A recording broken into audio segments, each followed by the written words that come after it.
Welcome to Feminism Today, everyone. I'm Sophia Johnson in New York. About 13 in 100 American couples have trouble getting pregnant. Infertility treatments like IVF cost more than $10,000 per cycle, and freezing your eggs on average is between $30,000 and $40,000. Dr. Allison Rodgers is a board certified obstetrics and gynecologist, and also board certified in reproductive endocrinology and infertility. She joins us to discuss her new book, We Need to Talk About Vaginas, and her work towards empowering women and girls to make their very best medical decisions for themselves. Dr. Allison Rodgers, welcome to Feminism Today. Thank you so much for having me. So I have the book. And I love the book. And I'm so excited to have you here with me. Why don't we start by talking a little bit about the goal? What was your goal for this book? So, back before the pandemic, I started doing social media to educate people about fertility. And Mhm. as the mom of some preteen and teenage girls, I realized that a lot of their friends had so many questions about their bodies, what was happening to them. And my oldest daughter, who's now 16, who at the time was 13, Yeah, would answer people's questions about their bodies, what's happening to them, because there's a lot of medical misinformation out in the world on social yeah, media. And we wanted people to just understand about what's happening to them, what's normal, what's not normal. And yeah. so I started doing TikTok, Instagram, and obviously things became pretty viral, blew up, and Oh, people yeah, had so much interest. So part of writing this book yeah. was to make sure that vagina owners are able to understand what's happening with their body, what's normal, and so they can feel empowered on how to take care of themselves so they can make decisions about risk taking and behaviors that and they can understand sort of what the implications of those behaviors might be. I just love what you were able to execute and deliver with this project. This book reminds me, I felt like a 13-year-old again, right? And it reminds me so much of what I did not have growing up. For me, it was Judy Blume's Are You There, God? It's Me, Margaret, right? Yeah. Or it was Mildred Taylor's Roll of Thunder, Hear My Cry. These young people are so sophisticated, what they have access to, the truth. We don't have to use our imaginations or have like fake girlfriend tribunals that are, because I was getting consultations from other 13-year-olds. And And I think there's a lot of that still going on, right? yeah, So as the mom of children, yeah, teenagers, it's important to know, right? Your children are going to be faced with things when you're not with them. Your yeah, children are going to be having to make decisions when you're not standing there next to them. yeah. And as much as we think we're raising our children right, and hopefully we are, they are going to need to make some of those decisions on their own when you're not there. And so this is a pathway so they can be educated Yeah, about what's going on. But I completely agree with you. It's and I, of course, never had anything like this growing up myself, yeah, and to be able to illustrate so beautifully people of different, certainly sizes, yeah, sexual orientations, yeah, gender identities, skin tones, right? yeah, Like this is what I wanted to make sure people that everybody who had a vagina could see yeah. themselves in the pages of these books. Well, when do you start this conversation with your teen? Is it 13? Is it 12? So, good question. This is a book designed for people who are 10 to 14 years old. I would challenge 10? any 10 to 14. Yeah, And I will tell you what I thought was appropriate for a 10 to 14-year-old. I definitely was pushed to include a little more in the book than I thought maybe a 10 to 14-year-old was ready for. But the truth is, and I'm yeah, so glad I was pushed, that I would really, and I would challenge any parent out there that we need to be having these conversations with our kids, not about all the things, but about consent, yeah, about who's allowed to touch your body and look at your body and who's not, Yeah. right? These are things that we need to talk to our very small toddlers about. And you can use games like the tickle game, right? You're tickling your kid and they say stop. Yeah. Now, I feel like growing up, my parents just kept, not that my Tickling. parents did Yeah. anything Yeah. wrong, but you just keep tickling because Yeah. it's fun. Yeah. It's a game. But I will say that that is a great tool to say, oh, you said stop, and make it very deliberate. Nobody gets to touch your Oh. body unless it's okay with you. Yeah. And I think teaching kids consent very early, teaching kids about, nobody's allowed to see you naked except, your parents, maybe in the situation of, checking things out, or living in a family, or your doctor when your parents are there, but people shouldn't be looking down there or touching down there without your permission. Yeah. I think those are very important topics that well before 10 kids should understand. Yeah. What age do kids get phones? I think it varies based on the family and the neighborhood and Yeah. cultural part of our country you're living in or whatever. But Yes. at that point, kids need to be taught about sexting, not taking Yeah. yourself naked. These are things that we didn't have to deal with growing up, right? Yeah. Teaching kids about what's appropriate and what happens if someone sends you a picture of themselves naked. Like, what are you supposed to do with that? Yeah. These are all really important topics. And it is so uncomfortable sometimes for us as parents to have these conversations. And obviously, your kids are getting information from their friends. They're getting it Yeah. from social media, TikTok, all the places. Some of it correct, some of it incorrect. I wanted to be a voice of a conversation starter, Mm. sort of approach the topics that you probably should be talking about, and sort of get that conversation started. One of the things I really love about this book is just the details. It's absolutely everything you could possibly think about in terms of topic. Period care, the first period, keeping clean, staying clean, no means no. You literally thought through the entire teenage experience in this book. And so for that, I'm super excited to even, promote it, certainly, but to pass it on to my own children. Now, this book is a guide in many ways. You have a huge following on TikTok, over 1 million people, where you, along with your 16-year-old daughter, create videos battling misinformation about sex, reproductive health, and also consent. Can we talk a little bit about how how you communicate with your audience online? How does it work in your house? And then how do you navigate these two spaces? Well, it actually works pretty similar. So sometimes the conversations that my poor husband, who is not medical in any way, who is kind of like an introvert, Yeah, yeah, yeah, sometimes it's like, I cannot believe we're having this conversation, yeah, right? yeah, So, the conversation came up, and I have 3 kids. They are 10, 12, and 16. The yeah, conversation came up at dinner of, when they were watching a movie where someone was kissing, feeling a little tingling in their private parts. And what did yeah, that mean? And yeah, I was like, yeah. well, that's like what people would call being horny or aroused. Like, we were Yeah. having this talk at dinner. I'm sure Wow. most families out there may not be able to have those kind of Yeah. conversations at That one dinner. feels difficult. Right. So I definitely think that being a gynecologist, being a fertility specialist, talking about sex all day long, Yeah. I try, and I would encourage other people to really try to approach their kids and allow their kids to be able to ask them questions without shame or fear of being judged. Mhm. And I literally just, when my kids or people online ask me a question, what is discharge? How much, what does your period blood color mean? Yeah. I take off my mom hat, I take off my whatever hat, Yeah. and I put on, like, hey, I'm a doctor telling you medical information, Yeah. right? Period blood color has only to do with how long it's been sitting there. You could imagine all of the misinformation online. Like, Yeah. literally, you go to Google and type in, what does my period blood color mean? And Yeah. it's all about, like, your hormone imbalance, which is so not true. It literally has to do with, was the blood coming out of your vessels just now, or Yeah. has it been sitting inside and it's kind of old blood, like a scab? Yeah. And is it mixed with discharge so it's pink? Is it, really heavy and clotty so it's more dark red or purple? Like, these is just science of blood, and oxidation has nothing to do with hormones. And Right. so, I try to just answer the question that's being asked. And I think it's okay to answer questions in a very age appropriate way. Yeah. Um, I try to help my children be curious about their bodies, about health, about how to take care of themselves, and really just feel comfortable asking questions without fear of, being teased or shamed. Yeah.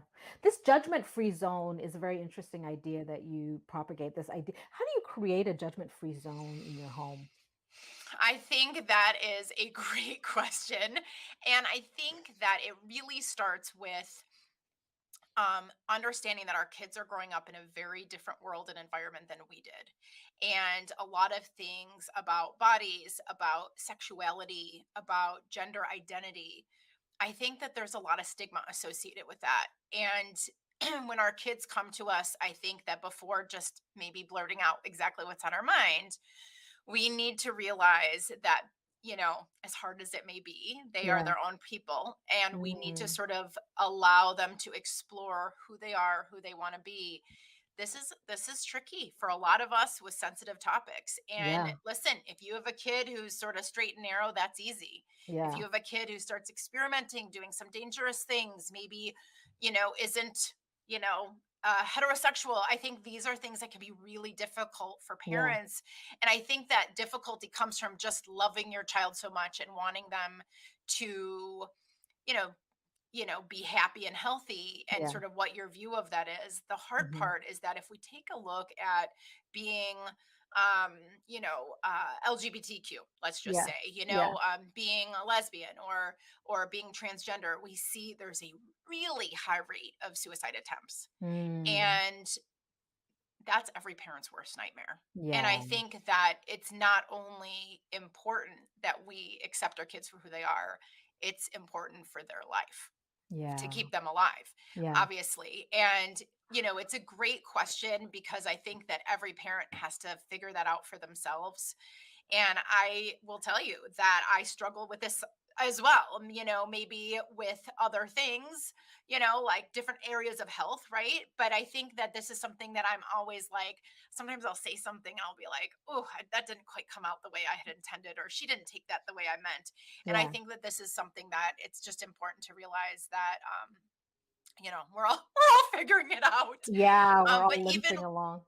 but just wanting to have a good relationship where your child can feel free to Yeah. ask those questions, because maybe they're embarrassed or don't want to ask their friends. Maybe they heard something from friends or online Yeah. that they're curious or have questions about. Yeah. It's actually no one's job but yours to Yeah. teach your kids about these things.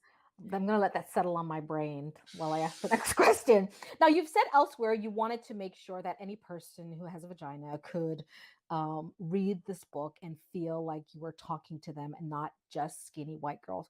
What does our society get right or wrong about reproductive health and race? Yeah, I think that that's a big question. We could do a whole episode on just that question. Yeah. I will tell you that I was recently talking with my 16-year-old who was looking through the pages of my book and asked a very honest question, that was, do people who have darker skin look the same on the inside? Do their organs look Mm, the same, or are their yeah. organs different colors? Yeah. And I was like blown away, because of course their organs are the same colors. I operate Yeah. on people all the time. I look at the inside of their bodies and everybody looks the same on the Yeah. inside. But that was something she honestly didn't Yeah. know. Yeah. And so I think that, and I'm going to see if I can pull up the page, but very specifically, when we're talking about reproduction, I wanted to have a page that demonstrated a woman who has dark skin, someone who's, African American. Um, and, here's a picture of the book here, right? So in the Yeah. different stages of pregnancy, I have never seen a book with a dark skinned fetus, I ever. know. How sad is that? Yeah. Here we are, 2023, we got one, right? I know. But I know.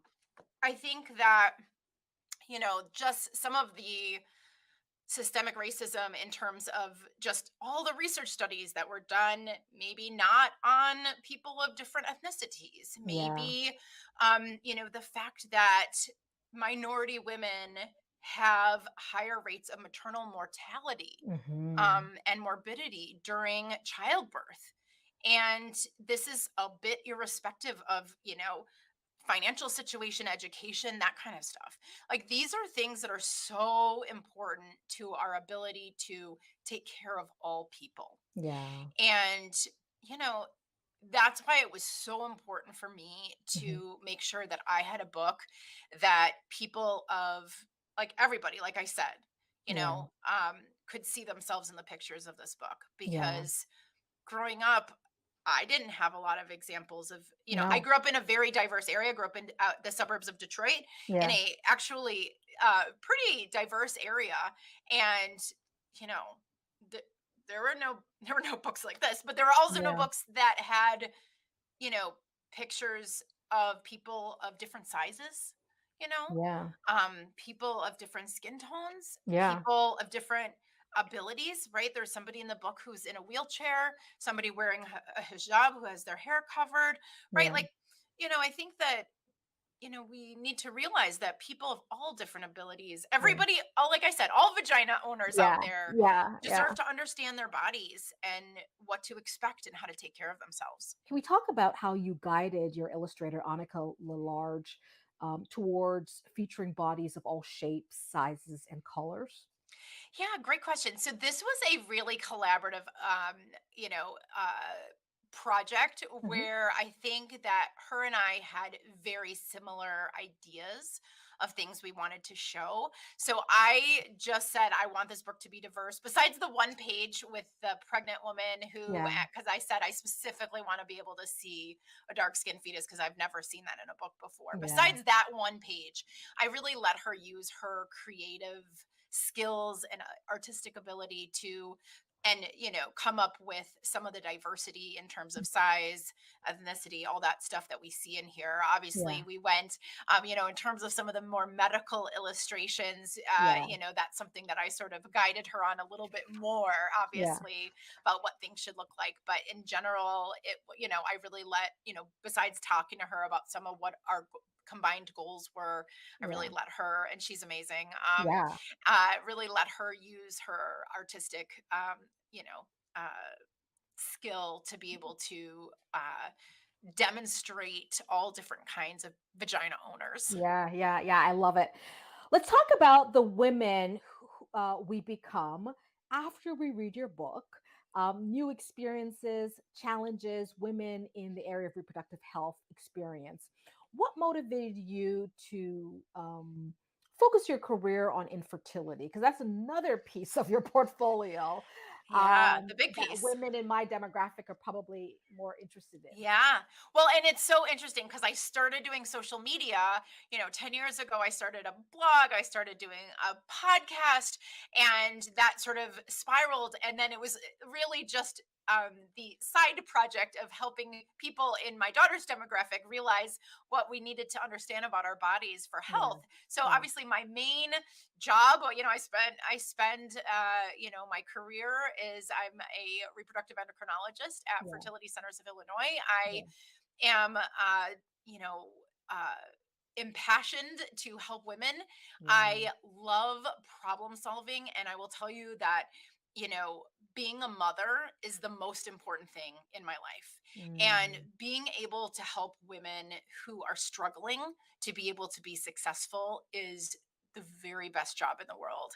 yeah. Just on a personal side, when I was a infertility fellow getting my fellowship after residency, Yeah. I had already had my oldest, Lily, who most people know from social media, and I struggled. It took me 4 years to have my second. I had to go through IVF.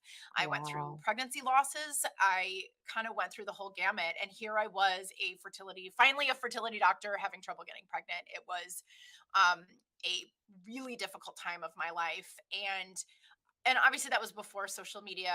Yeah. This was back in 2010, 29, 2011.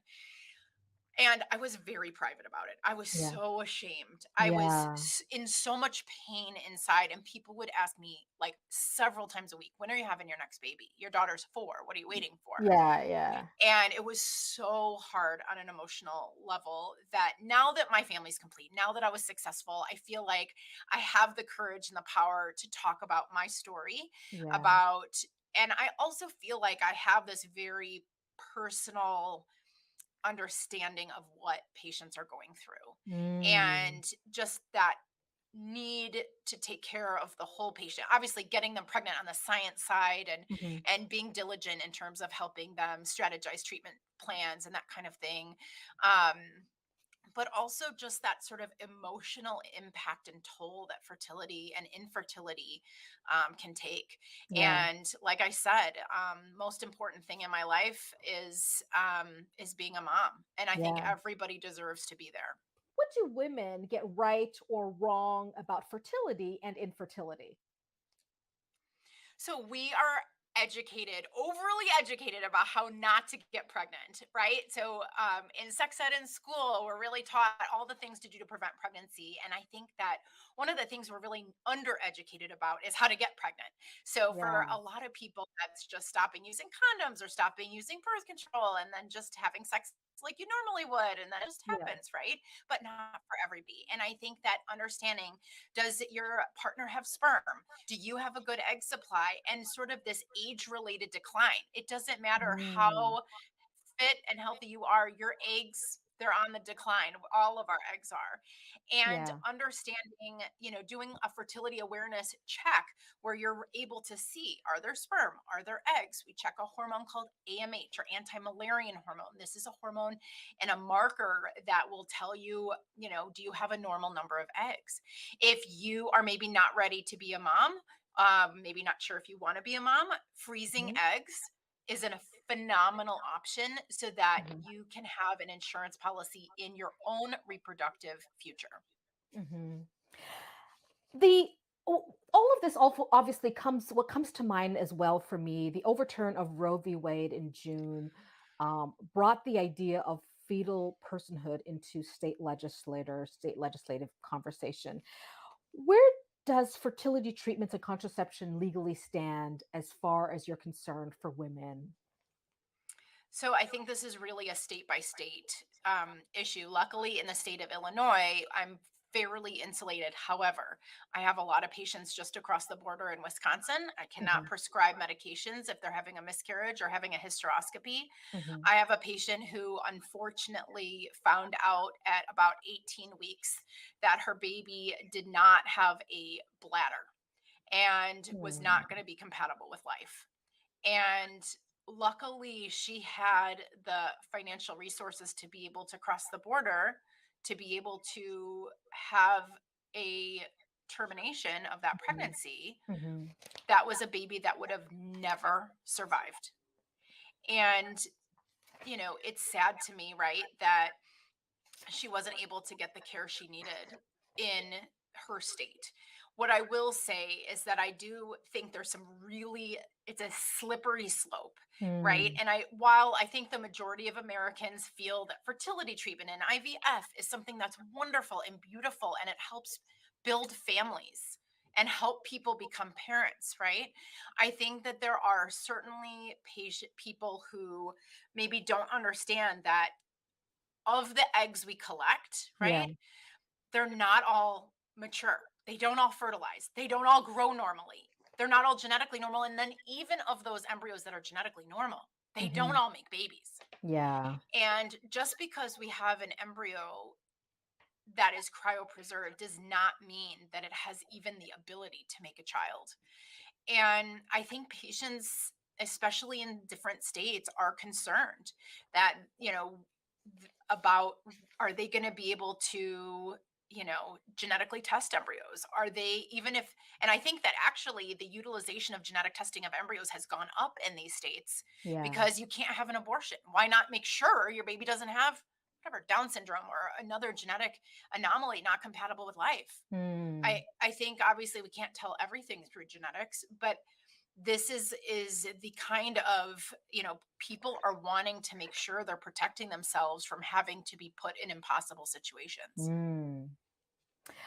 I gotta tell you, this book activates in my mind. I think you take us from one part of our life, and I'm feeling like another book is coming because the next one is going to be what happens when we have arrived at adulthood and we've got all these things. So I can't wait. I would love to write that book next. nope. No pressure. The book activates also in my mind a conversation about the high costs of reproductive rights, where and when this conversation around rights should begin, which I think is something that I take away.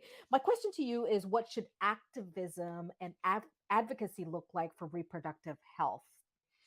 Well, and I think that we want to make sure that we're protecting the rights of both the ability to make decisions about staying pregnant and continuing pregnancies that may be abnormal, certainly, and the right of being pregnant, but also, um, from the fertility side, nobody wants to be forced to, in some of these laws and bills that are up against certain legislatures, it is real scary the thought that might be forced, right, to Yeah, carry an embryo. You might be yeah, pregnancy might be for more or less forced upon you. And I think that certainly as a fertility doctor, I really try hard to help my patients not create extra embryos that they're not going to use, right? Like, there are some very ethical and thoughtful conversations that have to go into fertility care. mhm, It is, I think, on all of us. It's going to affect all of us. And I think that even if you didn't have infertility, it is a really important health right. And it's an important reproductive decision that really should be up to the patient and her yeah. physician and not her politician. Do you see yourself as a feminist? Absolutely. Absolutely. Explain yourself. Um, yeah. So, I mean, part of it, what you're doing is advocating for women's rights, reproductive rights, and I wonder how you see yourself in sort of in this space. Of feminism, you mean? Mhm. Well, I think that it's important that everybody who from a fertility side, everybody who wants to become a mother is given the ability to do so, whether it's through their own body, whether it's through adoption, right? There's lots of pathways to parenthood.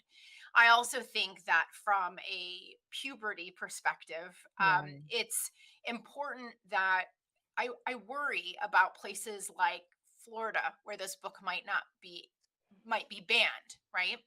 Um, because even people who are maybe on the very conservative side of sort of their political views, you don't want your teenager getting pregnant Yeah. until they're ready. You don't want your teenager getting involved with drugs or contracting a sexually transmitted infection. Hmm. And not talking about it is not going to prevent them from being exposed to friends and to have to make decisions about their safety when you're not there. Yeah.